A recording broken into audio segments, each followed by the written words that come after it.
masalah supporting mahasiswa di kemahasiswaan lah untuk pendanaan, jadi saya belum bisa untuk ngajar.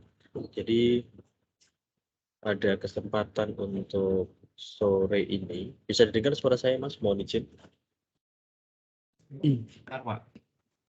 Kedengeran ya, Mas ya? Oke, jadi posisi saya ada di Cengkareng ya. Maaf, ngajarnya sambil on the way.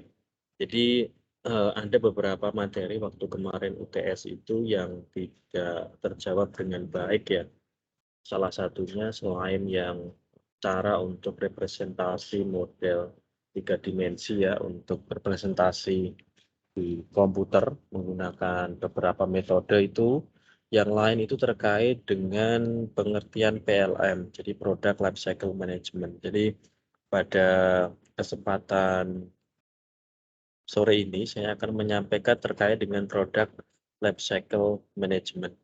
Jadi kalau Masnya misalnya lihat di beberapa software itu ada salah satunya kalau kita bicara software terbesar yang ada saat ini adalah untuk PLM yang di-develop oleh teman-teman di Siemens, terutama sekali di JPC Digital dan juga di teman-teman di Dassault System. Cuman mungkin sebelum saya masuk ke pengertian PLM dan jenis-jenis PLM, saya akan sedikit ngasih intro terkait dengan kenapa sih PLM ini menjadi state of the art ya, menjadi salah satu teknologi yang bisa dibilang menjadi teknologi yang dipakai oleh semua perusahaan desain. Jadi nanti kalau Masnya misalnya kerja di perusahaan manufaktur, terutama sekali bagian desain, rata-rata akan menggunakan software PLM. Nah, kalau kita bicara PLM, mungkin ada satu istilah lagi yang namanya PDM, Product Design Management. Kalau dulu orang kenalnya dengan PDM. Jadi bagaimana kita menghandle suatu desain, ya, mulai dari ya konsep desain, gambar desain, sampai nanti ke evaluasi desain, namanya PDM. Termasuk di situ ada spesifikasinya, ada beberapa informasi terkait dengan change management. Jadi kalau misalnya kita mau bikin produk anggaplah baut, kemudian kita revisi. Nah, di situ semua ada database-nya, namanya product design management. Nah, kalau kita bicara cuma desain, ini agak sedikit terbatas ya, karena memang kalau waktu kita mendesain sebuah produk, di situ memerlukan desain yang mulai dari awal sampai akhir. Jadi tidak hanya desain untuk bikin saja, tapi waktu bagaimana nanti merecycling itu juga bagian dari ilmu yang harus dikuasai. Oke. Jadi dari situ muncullah konsep PLM. Jadi Product Lifecycle Management ini adalah activity yang memanage seluruh aktivitas untuk bikin sebuah produk dengan efektif, dengan cara yang paling efektif. Kemudian kalau lebih spesifik lagi ya, PLM ini banyak diartikan sebagai salah satu sistem informasi. Jadi kalau misalnya Masnya pakai SolidWorks, itu merupakan salah satu bagian sistem informasi. Nah, di PLM juga sama, dia menggabungkan antara beberapa software menjadi satu kesatuan sehingga dia bisa digunakan untuk membantu mulai dari desain sampai penentuan material sampai nanti dia bagaimana recyclingnya. Jadi PLM ini merupakan integrasi dari software tergampangannya ya, software CAD, software CAM, software CAE, software MRP, dan lain-lain. Jadi dalam satu satuan software. Nah, biasanya kalau untuk di saat ini integrasinya via on cloud. Jadi kalau misalnya, oh saya mendesain pesawat, saya lagi desain hidung pesawat, teman-teman yang di Jerman mungkin bisa desain bagian sayapnya. Nah, itu saling terintegrasi menggunakan software namanya PLM.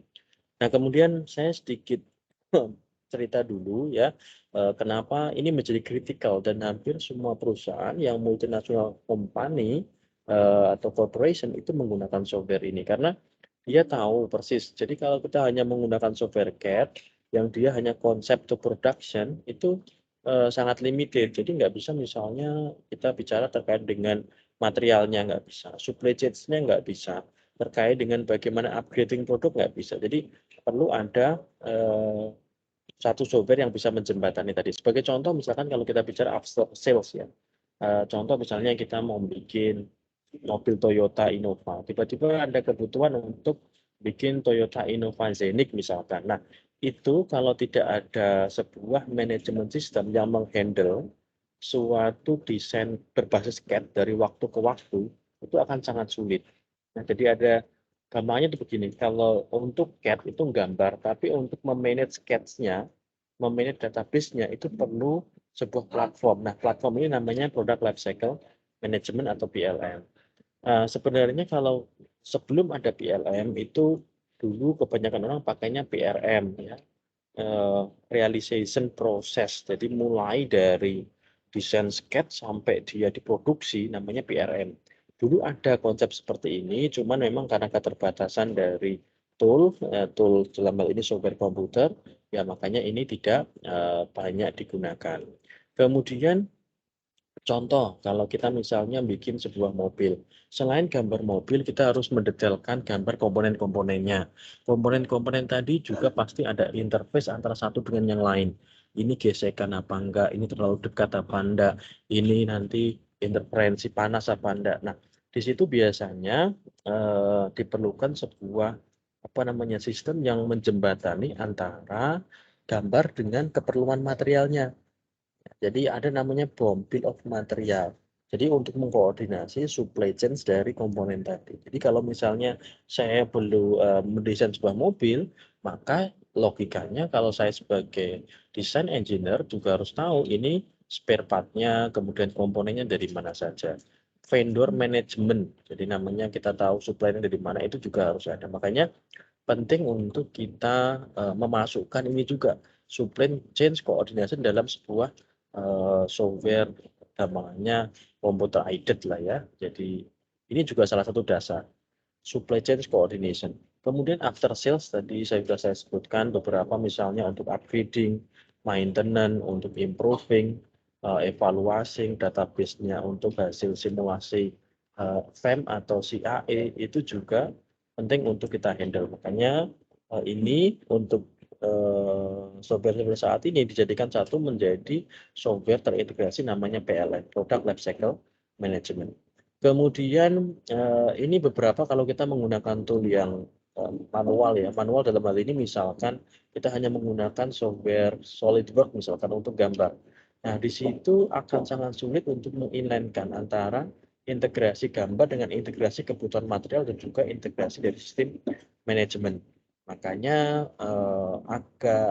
agak kurang responsif jika memang ada nanti requirement untuk perubahan desain dan lain-lain. Nah, ujung-ujungnya biasanya ya apa namanya lama keluar produknya, dari desainnya perlu waktu lama, kemudian mahal dan lain-lain. Jadi ini juga salah satu isu atau bisa dibilang tantangan kalau kita menggunakan software CAD yang biasa. Nah, ini mungkin sejarah sebelum kita masuk ke PLM ya, supaya tahu step by step. Nanti sebelum ke PLM memang ada CAD. Nah, CAD ini sekarang beralih ke PLM. Nah, yang pertama kalau kita lihat misalnya di 150 tahun yang lalu itu kan masih SCAD ya. Ini contoh SCAD pesawatnya si siapa nih kalau nggak salah ya. Kalau nggak salah ini pesawatnya yang bikin oleh di tempat saya nggak kelihatan karena ketutupan ya, kalau pakai MS Team yang kelihatan kurang begitu bagus. Nah, ini kalau nggak salah Da Vinci atau apa saya lupa, tuh di bawah bisa dibaca itu. Ini merupakan sketch pesawat dulu. Dulu kalau bikin bikin apa? Bikin mesin tuh kayak gini. Kemudian 100 tahun yang lalu muncullah ada namanya meja gambar ya. Meja gambar ini biasanya ya digunakan untuk communication. Misalnya yang paling advance itu kalau 10 tahun yang lalu ya di pabriknya Ford misalnya, Henry Ford dan teman-teman itu juga menggunakan ini.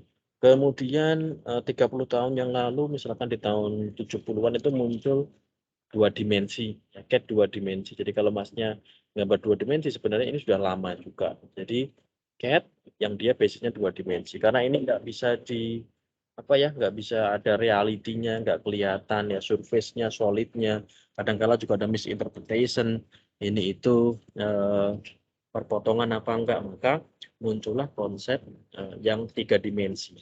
Jadi 3 dimensi ini lahirnya sama dengan kelahiran saya ya 85. Ini awal-awal dipakai ya. Ya tentu saja nggak seperti yang SolidWorks yang Masnya bikin, tapi lebih lebih simpel daripada itu. Nah, tahun itu memang penggunaan 3 dimensi ini sangat-sangat powerful ya, terutama sekali untuk assembling dan juga untuk kompleks part ya. Kemudian tahun 90-an muncul namanya CAM yang nanti akan kita diskusikan setelah kita bahas terkait dengan CAD ya, yaitu CAM. Nah, CAM ini sebenarnya menerjemahkan dari gambar yang kita miliki supaya bisa dibaca sama mesin. Nah, makanya dia harus men-generate kode yang bisa dibaca oleh mesin, ya biasanya dalam bentuk G-code ya atau kode G. Nah, ini saya pikir nanti kita diskusikan berikutnya tahun 90-an. Kemudian tahun 95 muncul namanya CIA ya, Computer Aided Engineering. Kalau sekarang mungkin Masnya sudah familiar dengan ANSYS, dengan Fluent, itu merupakan software CIA. Jadi selain dia gambar, merepresentasikan 3 dimensi, dia juga bisa mengevaluasi terkait dengan stress, strain, dan lain-lain. Ini tahun 95. Nah, dari beberapa penjelasan tadi, itu cukup membantu dalam proses desain. Kalau dulu misalnya mendesain itu perlu misalnya beberapa tahun, dengan adanya tadi ya CAD/CAM yang 3 dimensi ini bisa sampai cuman ya bulan.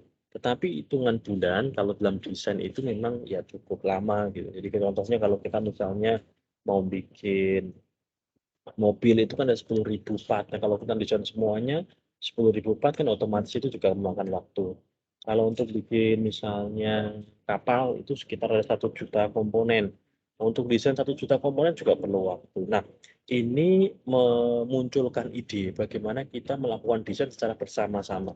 Nah, untuk bisa melakukan desain, testing dan juga yang tadi CAI bersama-sama, maka perlu ada platform tersendiri yang sifatnya dia tidak individually tetapi terkoneksi dan sifatnya enterprises. Jadi ini for collaboration terutama sekali untuk mendesain secara bersama-sama. Namanya begitu. Nah, ini merupakan cikal bakal adanya PLN. Jadi kalau misalnya ya kalau di pesawat misalkan ya dulu kita biasanya pakainya digital mockup ya, tapi ini juga masih dalam tahap CAD/CAM CIA ya, jadi belum sampai ke PLN. Digital mockup itu kita bikin desain dalam bentuk digital. Ya. Kita tes juga secara digital. Kemudian digital mockup ini cukup bagus karena dia bisa mengevaluasi macam-macam. Misalnya kalau bicara 3D, dia bisa visualisasi. Kemudian kalau kolaborasi, digital mockup juga bisa, terutama sekali untuk beberapa komponen yang parsial. Kemudian untuk assembly analysis, dia juga bisa mengevaluasi misalnya design error, bisa melakukan misalkan mengidentifikasi collision itu tabrakan kalau ada gerakan ya, kinematik, kemudian ada evaluasi dari stress strain itu bisa menggunakan finite element dan lain-lain. Ini digital mockup. Nah, tahun 2000-an ini muncul namanya PLM tadi saya bilang. Ini merupakan improvement dari DMU atau digital mockup. Jadi bedanya apa? Bedanya adalah dia itu mengintegrasikan ya antara desain ya, kemudian kolaboratif jadi kemudian validasinya juga kolaboratif, kemudian dia juga memanage requirement dan termasuk project scheduling dan situ termasuk manufacturing dan juga simulation. Jadi ibarat kata kalau gampangannya begini, kalau misalnya kita cuma pakai software SolidWorks itu adalah misalkan pintu. Kemudian kalau kita pakai software ANSYS itu adalah jendela misalkan ya atau meja. Kemudian kalau kita pakai software CAM itu adalah misalnya kursi. Nah, PLM ini adalah merupakan rumahnya. Jadi rumah dari semua software yang digunakan untuk mendesain sebuah produk. Dan masing-masing produk tadi itu saling terkoneksi, terintegrasi ya, antara satu dengan yang lain. Namanya PLM. Termasuk dalam hal desainnya, database-nya, dan juga nanti eksekusinya. Jadi kalau di Eropa memang sudah sangat lazim, misalnya kita mendesain, anggaplah saya dulu misalkan project manager gitu ya, untuk mendesain sebuah layout pabrik, maka saya bisa ngasih task nih, oke saya punya 5 anak buah satu, misalkan, kamu desain bagian ini ya, misalnya dice-nya, kamu bagian masalah nanti kolaboratif robotnya. Oh saya punya teman di Pakistan misalkan, mereka yang bagian desain misalnya terkait dengan proprietary-nya atau lightning ataupun flow kompresornya untuk di assembly line dan lain-lain. Jadi dalam satu software kita bisa melakukan kolaborasi untuk bikin sebuah ya satu kesatuan desain. Ini sudah sangat lazim digunakan. Jadi nanti kalau Masnya di perusahaan-perusahaan yang MNC ya akan pakai ini. Kalau di Indonesia setahu saya klien saya itu ada satu di ini di PTDI. Nah, PTDI dia sudah mulai karena kalau dia tidak pakai itu akan sangat sulit untuk menghandle komponen yang sifatnya ribuan dan PTDI itu kan customer-nya beberapa dari Airbus ya misalkan ya. Airbus itu pakainya Dassault System PLM ya. Jadi Dassault System ya mau nggak mau kalau PTDI mau terintegrasi dengan desain yang ada di Dassault System, dia juga harus pakai PLM tadi. Jadi kalau contoh misalkan begini, kalau saya Airbus mau desain sebuah pesawat ya, ya saya punya supplier anggaplah misalnya 100 atau 1000. Nah, kan kita nggak bisa tuh menjelaskan satu persatu ke suppliernya. Kamu bikin bagian dudukan ini ya, dudukan misalnya dudukan pesawat atau dudukan sayap misalkan. Itu kan sangat-sangat sulit sekali. Jadi eh, dia pasti dari Airbus dia akan punya satu platform PLM. Kemudian perusahaan-perusahaan supplier yang desainnya seperti kayak PTDI, dia akan memiliki akses untuk melihat desain tadi. Ya tentu saja tergantung dari kontraknya. Jadi kalau kontraknya misalnya desain rujukan atau desain bracket dari engine, ya dia akan hanya fokus di daerah itu saja supaya tidak ada penciplakan desain. Nah nanti di situ memudahkan, misalkan bracket engine dari PTDI, tapi engine-nya dari GE. Nanti kolaborasinya waktu desain itu bisa dalam satu platform. Jadi antara Airbus dan seluruh supplier desainernya itu bisa satu kesatuan dalam bekerja. Nah, itu salah satu kegunaan dari PLM. Jadi PLM ini memudahkan dalam berkolaborasi. Nah, contoh seperti ini. Jadi kalau misalnya kita lihat misalnya ada desain sebuah apa nih? Anggaplah ini rangkaian untuk di pesawat gitu. Jadi, oh ini pipa ini belok ini tabrakan ini dekat apa enggak. Nah, ini kalau pada kenyataannya, kalau Masnya mungkin nanti kerja di industri ya, pada kenyataannya mendesain per komponen, per bagian ini kan orang beda-beda. Nah, perusahaan misalnya perusahaan DI expertnya di bracket, perusahaan misalkan di China expertnya untuk A. Nah, itu kalau beda-beda, itu nanti nggak jadi barang, Mas, karena setiap vendor dia punya punya apa ya, punya desain sendiri-sendiri, jadi akan sangat sulit menggabungkan tadi. Nah, untuk bisa maka kita harus menggunakan yang terintegrasi tadi. Kemudian ada satu lagi, ini istilah yang baru ya, bahkan kalau di Indonesia ini belum banyak yang menggunakan, namanya knowledge based gaps ya, knowledge based gap. Jadi ini merupakan sebuah pengembangan, ya, pengembangan sistem desain dengan mengandalkan knowledge base. Contoh begini, kalau misalkan saya ekspor untuk bikin desain pesawat, gitu ya, maka knowledge yang saya lakukan dalam menggambar itu akan direcord, ya, direcord oleh sistem berdasarkan big data analitik sehingga waktu nanti saya misalkan pergi nih dari PT X tadi ke PC yang lain. Waktu nanti ada engineer baru, maka tidak mulai dari nol, tapi dia bisa menggunakan knowledge base tadi. Sehingga secara cepat dia bisa, si sistem tadi ya, CAD bisa mendeteksi, oh kalau bisa ini harus seperti ini, harus seperti ini. Jadi waktu ada engineer yang baru, itu tidak perlu waktu lama untuk melakukan suka apa ya, pembiasaan ya. Jadi kalau ibaratnya adalah bagaimana kita punya sistem yang kemampuan berangkat desainnya itu digitalkan. Cuman ini belum banyak. Kalau base case ini belum banyak. Kalau parametrik ini beberapa sudah ya.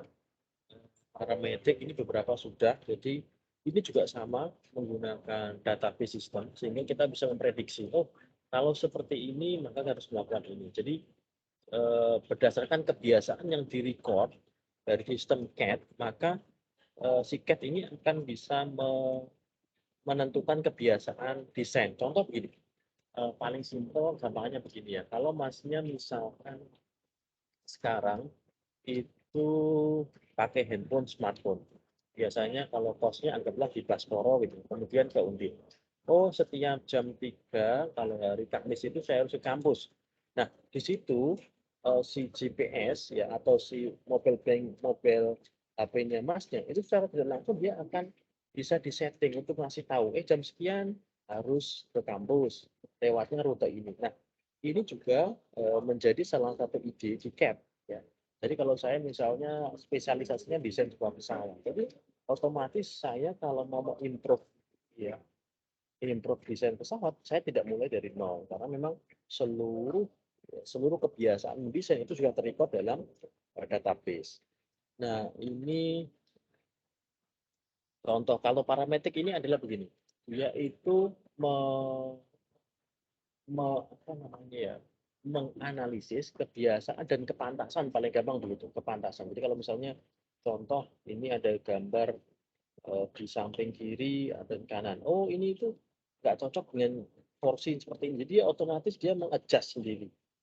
Otomatis dia mengadjust, namanya parametric design. Cuman ini memang juga belum banyak diimplementasikan karena kayak tadi teknologi baru tidak semuanya disupport atau sesuai dengan keinginan dari desainer. Namanya parametric, jadi otomatis ya ini mengadjust porsi namanya begitu ya, mengadjust porsi dari desain yang ada. Jadi kayaknya nggak pantas, maka si software CAD dia otomatis mengadjust sendiri namanya begitu. Jadi contoh kalau masnya misalkan bikin pesawat ya di software CAD.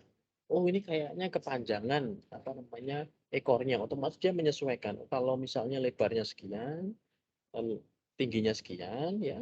Oh, maka yang ideal adalah sekian. Itu namanya parametric design. Ini juga bagian dari knowledge based case. Cuman ini ya knowledge based on simple sih. Based on geometric relationship. Jadi berdasarkan kewajaran. Contoh ini juga menarik ya. Oh, kalau misalkan ada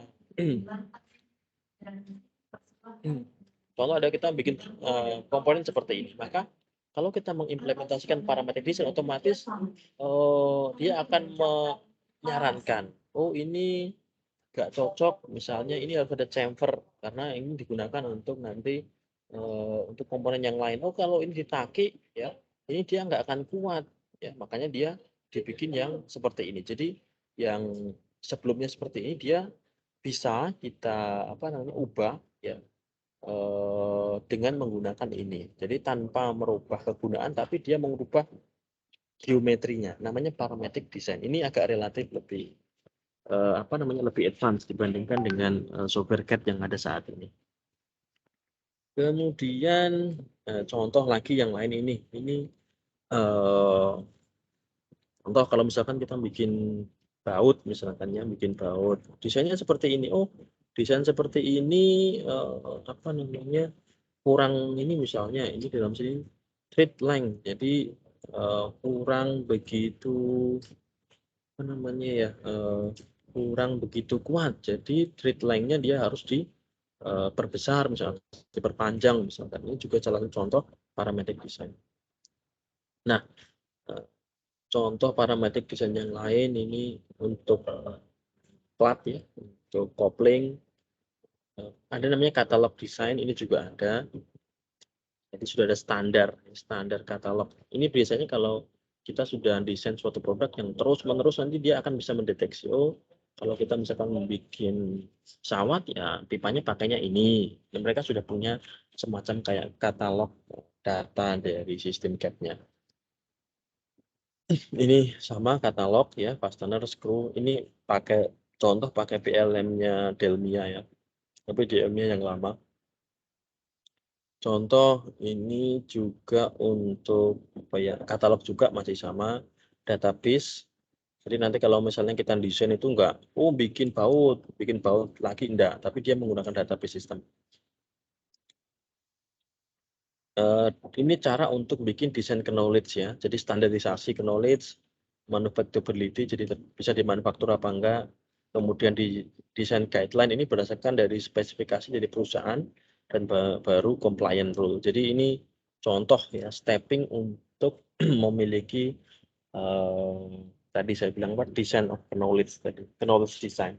Desain yang berdasarkan kebiasaan dari seorang desainer. Ini contoh yang lain.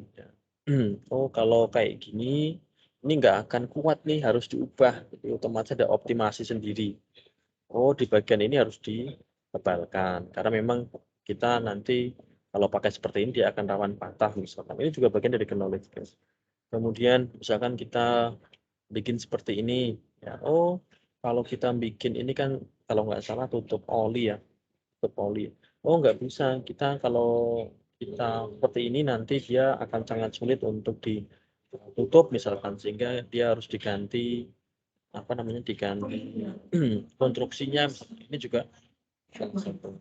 Misalkan yang ini juga ya, ini contohnya.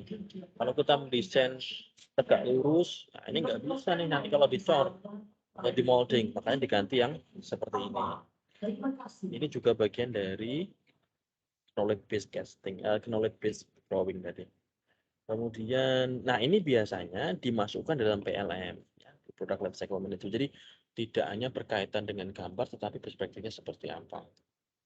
Nah ini contoh digital mockup ya untuk Shipment ya, dari yang mendesain. Ini juga menggunakan beberapa feature yang existing sudah ada. Jadi nggak mulai dari nol lagi. Ini contoh untuk aircraft design. Jadi gambarnya itu ada gambar orangnya dan lain-lain. Ini karena dia terintegrasi dengan feature-feature yang lain, gitu. Termasuk nanti kalau masnya belajar kontrol, ya, itu ada yang sekarang terintegrasi kontrol dengan desain. Namanya namanya itu kalau di Katia namanya adalah multi-fisik design. Jadi ada desainnya, ada kontrolnya. Jadi kalau misalnya contoh di sini ada turbin, maka kalau turbinnya itu diklik, maka dia akan keluar kontrolnya seperti apa. Jadi ada CAD dan juga ada kontrol sistemnya. Nah, ini tadi kan saya bilang, jadi kalau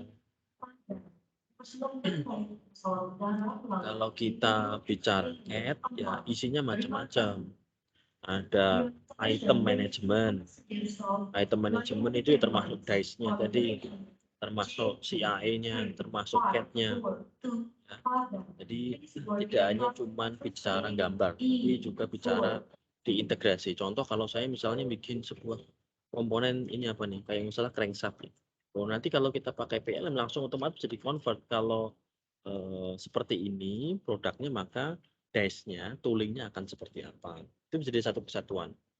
Ini kalau item management, supaya nanti waktu kita bikin bisa saling bersinergi ya. Termasuk yang tadi waktu di assembly. Ada lagi namanya product structure. Di PLM namanya product structure. Ini contoh BOM-nya. Jadi waktu kita bikin desain langsung bisa kita extrude, maksud kita langsung ekspor ke BOM-nya. Jadi kalau saya bikin misalnya pesawat, langsung ketahuan thread. Ini komponennya ada 1000, bautnya ada berapa saja, ya, bracketnya ada berapa, dan lain-lain. Itu namanya BOM. Sehingga nanti kita ketahuan bill of material maksud saya. Sehingga kita tahu persis dari BOM ini bisa kita gunakan untuk ke procurement atau untuk pembelian spare part atau order. Jadi itu juga ada dalam item product life cycle management. Jadi item management, product structure, security, termasuk nanti bicara terkait dengan authority. Contoh tadi saya bilang kan, jadi kalau misalkan saya di Airbus, ya saya mau desain pesawat baru, otomatis kan beberapa komponen saya subkan ke perusahaan-perusahaan yang lain. Maka misalkan ini perusahaan saya adalah PT DE untuk bikin bracket engine. Nah, dia bisa mengakses ke situ, cuman tidak bisa ke semua desain. Jadi tergantung dari kebutuhan. Kemudian ini juga untuk engineering design, terutama sekali untuk mengakomodir kalau ada perubahan. Nah, kalau misalnya Mas nanti jadi seorang desain engineer, itu sangat-sangat lazim untuk merubah-rubah. Jadi bisa aja misalnya versi 100 sampai versi 1000, itu sangat-sangat mungkin. Nah, untuk bisa mentris perubahan-perubahan tadi, itu harus memiliki sistem. Misalkan kita desain mobil, ya desain pertama mungkin nggak bagus sampai desain ke 1000.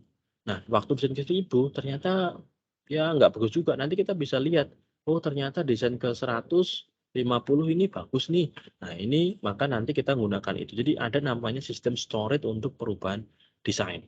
Jadi ini sangat diperlukan untuk nanti kalau ada upgrading model. Contoh kalau misalnya, oh ini ada Innova Ribbon, Innova apa tuh, Ribbon baru, nanti ada lagi itu apa, itu nggak harus dia mulai dari nol. Mungkin saja dia bisa ngambil dari beberapa desain yang sebelumnya tidak jadi gitu. Jadi bisa juga seperti itu, karena dia punya record perubahan dari desain tadi. Kemudian task management, ini juga bagian dari PLM. Task management ini berkaitan dengan misalnya uh, tim specification. Jadi, oh kalau saya bikin produk ini nanti yang jadi PIC-nya siapa?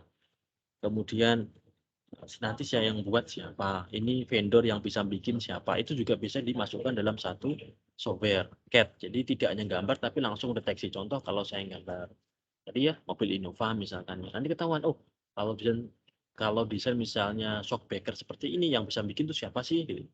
Nanti langsung ketahuan. Jadi gambar itu isinya itu tidak hanya gambar, tapi juga berkaitan dengan spare part-nya apa, materialnya apa, vendor yang bisa bikin siapa, kemudian kapasitas vendor itu berapa, kapan dia bisa menyediakan, dan lain. Ini namanya adalah task management. Nah, semoga ini ya, semoga ada bayangan. Kemudian berikutnya, PLM ini juga salah satu fungsinya adalah untuk kolaborasi antar negara, antar supply chains. Tadi saya bilang contoh kalau di Airbus kan di antar supply chains itu karena yang bikin komponennya banyak sekali. Kemudian integrasi waktu di assembly dan juga ini memungkinkan adanya desain secara concurrent. Contoh kalau bikin engine itu nanti kita desain piston, nanti yang lain otomatis dengan platform yang sama bisa desain katupnya atau yang bisa desain tutup olinya, jadi satu kesatuan. Jadi tidak satu engineer gitu kan ya bikin mobil sendirian, itu enggak, tapi dikeroyok bareng-bareng.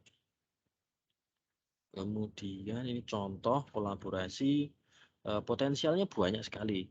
Time to market jelas, mempercepat waktu desain ke market. Kemudian productivity desain, misalnya kalau tanpa ada PLM, seminggu punya desain satu. Kalau PLM mungkin karena kolaborasi bisa dapat 2 atau 3. Mempercepat adanya, apa namanya ya, mempercepat adanya fixing atau kalau kesalahan-kesalahan di desain bisa dipercepat untuk diperbaiki. Namanya adalah improve design and model manufacturing accuracy. Kemudian data integrity jelas itu lebih lebih safe ya.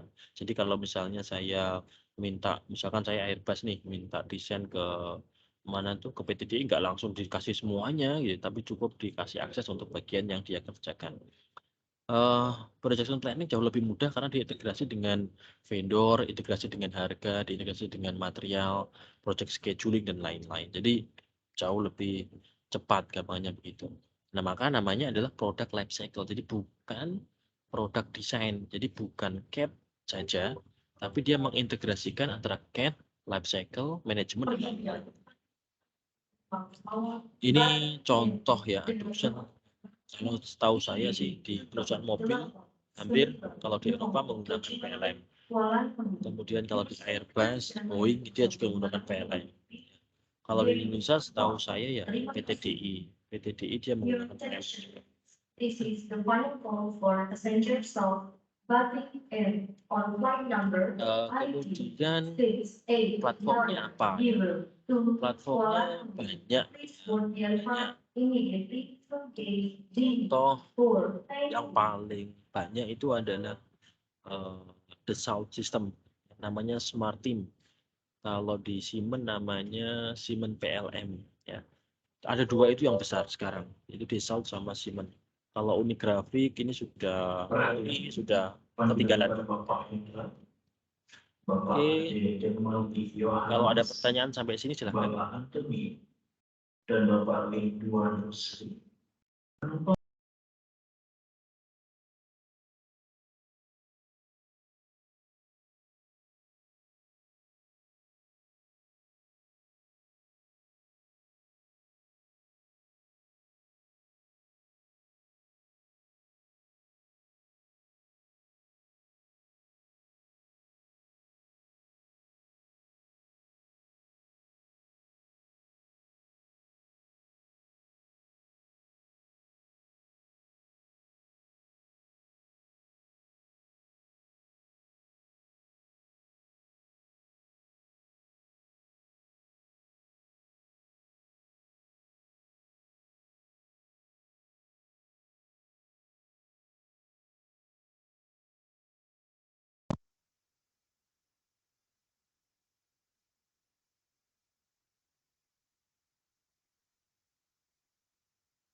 Jadi bagi mas-mas yang belum presensi, bisa presensi ya, saya share kembali.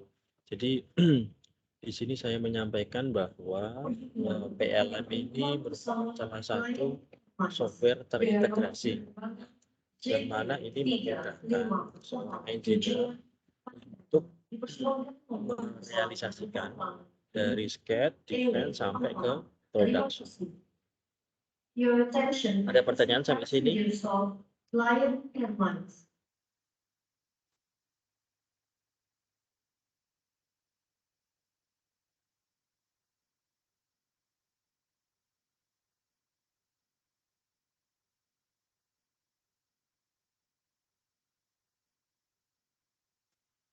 Ada yang mau ditanyakan? Tadi ada yang WA saya di grup ya kalau nggak salah ya, absensi, tolong untuk absen. Masih kedengeran suara saya? Mohon izin. Oh, terdengar, Pak. Masih ya? Ini kok absennya nggak nambah-nambah? Tadi ada yang bilang belum absen.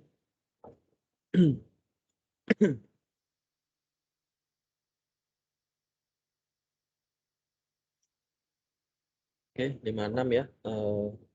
Kalau nggak ada yang mau ditanyakan, saya mau share satu lagi. Tadi kan solusi untuk PLN punyanya si Siemens, punya Dassault ya. Nah, ini saya mau share contoh PLM punyanya si Siemens.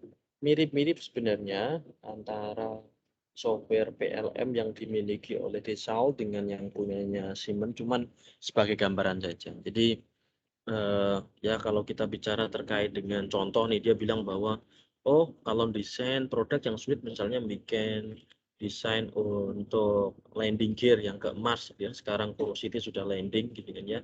Nah itu agak sulit ya karena komponen dan juga kebutuhannya itu kan baru dan itu melibatkan banyak sekali sistem integrator gitu ya, dan melibatkan sekali banyak banyak teknologi provider, maka perlu ada tools yang untuk bisa menyatukan semua. Nah, cara menyatukan semua ya salah satunya menggunakan software, menggunakan sistem. Nah, sistem tadi itu namanya product lifecycle management. Di isinya apa? Isinya yo sebentar adalah ya. Isinya yo gambar, ya, isinya yo sistem informasi vendor, project, CAE, isinya ya terkait dengan sistem optimasi dan lain-lain. Ini cara integrasinya saja mungkin terlalu kompleks. Oke. Nah, Kalau di contoh ya software di PLM-nya Siemens, jadi dia ada namanya Plan, Develop, Build, and Support. Jadi di planning dia punya tim center. Tim center itu mirip kayak kalau masnya punya SolidWorks, ya, kemudian dikombinasikan dengan requirement management, ini namanya tim center kalau di Siemens. Jadi dia menggabungkan kebutuhan dari customer, kemudian proses desain di sistem engineering, program manajemen sama konsep desain jadi satu, namanya plan. Jadi ini ada gabungan dari dua software. Kemudian kalau Teknomatik, ya kalau kemarin kan contoh masnya Teknomatik untuk plan simulation. Nah, Teknomatik ini juga ada yang digunakan untuk desain, juga ada produk simulation. Jadi ini kalau di tempat kita, contohnya itu adalah pakai Fluent, Your attention. This is the final call for passenger stop. jadi kan satu. Cuma bagaimana manufacturingnya. Jadi ini namanya tim center Teknomatik. Kemudian kalau build juga sama, production yang plan simulation tadi masuk. Sama support ini biasanya untuk supporting terkait dengan sustainability. Yang jadi tren saat ini kan sustainability. Jadi misalnya ngitung energi, CO2-nya berapa, ini kira-kira nanti life cycle-nya berapa, nanti supporting bengkelnya di mana. Ini dalam satu software. Nah, ini contoh integrasinya saja. Jadi integrasi di manajemen, change management bisa di-trace, dan program development bisa di-trace. Portfolio ini berkaitan dengan vendor supplier, kemudian costing juga bisa. Simulasi pastinya. Kemudian sampai ke manufacturing planning juga bisa. Termasuk service planning. Ini contoh-contoh saja softwarenya, namanya ya. Ada yang Kinio, LMS, Vistagi, ini jadi satu kesatuan. Jadi kalau tadi saya bilang software untuk desain itu banyak, nah dia membuat rumahnya supaya terintegrasi jadi satu. Nah ini contoh-contoh industri. Tujuan Pangkal Pinang dipersilakan naik pesawat udara melalui pintu T6. Terima kasih. Menurut dia, jadi kalau kita menggunakan PLM, itu kita bisa mengurangi investasi dan mempercepat proses balik modal. Jadi waktu perencanaan kan invest nih, turun, ya, break even point, dapat produksi, dapat keuntungan, dapat untung, turun lagi. Nah ini kita bisa percepat seperti ini. Keuntungan lebih besar, lebih cepat time to marketnya. Jadi productivity time to market naik, productivity naik, revenue juga naik. Ini contoh untuk desain produk di salah satu perusahaan Itali. Sama pesawat ya, untuk bikin pesawat juga lebih cepat. Untuk lighten teknologi, contoh-contoh lain-lain dan lain-lain. Jadi yang sudah implementasi banyak. Kalau di PLM ini banyak sekali. Kalau di Indonesia mana nih? Nggak ada nih kayaknya. Perusahaan-perusahaan yang multinasional, terutama sekali di otomotif rata-rata pakai ini. Ya. Saya nggak tahu kalau di Toyota, tapi kalau di Daimler sama di grupnya VW dia pakai. Oke, ini sama ya. Nah, ini bedanya tadi. Jadi kan tadi sudah saya bilang ya, ada PDM, ada kemudian DMO. Nah, PLM ini merupakan stepping ya, stepping untuk mengintegrasikan semua sistem yang ada, sehingga kalau kita bicara industri 4.0 yang sifatnya integrasi, dia bisa digunakan. Kebetulan ini yang presentasi teman saya, Terus pun ya. Ini sudah jadi profesor di tempat saya sebagai apa namanya? Profesor tamu di lab saya dulu. Jadi dari Pak Ruswun, kebetulan anaknya ini bimbingan saya, siapa namanya ya, Christina Ruswun kalau nggak salah ya. Jadi dia merupakan sistem teknologi ya, atau kalau di Siemens itu orang yang memikirkan teknologi ke depan harus seperti apa, itu dia.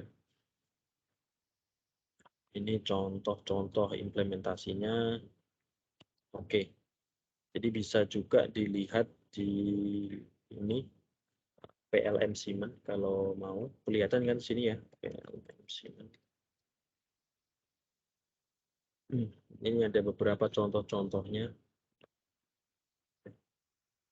Siemens PLM apa saja isinya sih ya gabungan lah ya antara CAD ya, antara CAD, CAM, CAE, MRP semua jadi satu. Logistiknya juga ya, dan lain-lain. Kalau misalnya contoh lagi di Desau PLM ya. Perhatian, kepatuhan dasar bandara untuk kenyamanan bersama dilarang duduk di lantai dan kami persilakan untuk duduk di bangku yang telah disediakan. Atas perhatian dan kerjasamanya. Ada juga kalau di Dassault dia pakai baseline-nya pakai Delmia biasanya. Dia pakai Delmia. Jadi dia juga mirip-mirip ya, integrasi antara desain dan lain-lain. Saya dulu pakai ini ya, pakai produknya ini ya. Jadi ini bisa macam-macam. Masnya kan tahunya yang SolidWorks. Di sana nggak ada Simulia, ada Enovia, ada Delmia, ada Centric PLM, ada Katia. Nah, saya pakai yang Delmia kalau nggak salah. Jadi ini bisa mengintegrasikan semua. Contoh yang lain, saya kasih contoh PLM software ya. Ini ada juga beberapa contoh, tapi rata-rata sih kalau nggak Dassault itu biasanya dipakai untuk pesawat ya karena Airbus pakai dia. Atau dia pakai Siemens Teamcenter. Jadi ada Siemens, ada banyak sih sebenarnya, nggak cuma itu. Cuman rata-rata kalau kita teknik mesin itu pakainya adalah Siemens sama Dassault ya biasanya. Oke. Sampai sini ada yang mau ditanyakan, Mas, Mbak? Oh, ada yang mau ditanyakan sampai sini, Mas, Mbaknya, silakan. Kalau ada.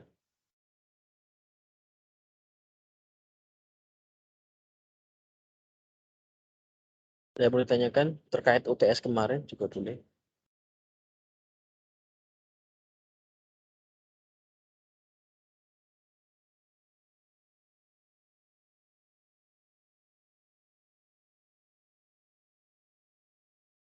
Halo, ada yang mau ditanyakan? Mas Mbaknya? Kedengeran Mas Sefrian, Mas Fauzan, Mas Farel? Baik, terdengar, Pak. Ada yang mau ditanyakan sampai sini? 33 ya, yang lainnya pada nggak join ternyata ya. Absen saja ya berarti ya. Ya, nanti tolong diingatkan kalau belum ada materi yang saya upload di ini ya, di MS Team. Takutnya nanti ada beberapa masa yang belum paham bisa baca-baca sendiri. Biasanya kalau baca-baca sendiri juga akan lebih paham karena punya waktu yang lebih lama. Oke. Kalau nggak ada pertanyaan, saya akhiri kuliah untuk sesi minggu ini. Terima kasih. Assalamualaikum warahmatullahi wabarakatuh. Waalaikumsalam. Waalaikumsalam. Terima kasih, Pak. Terima kasih, Bang.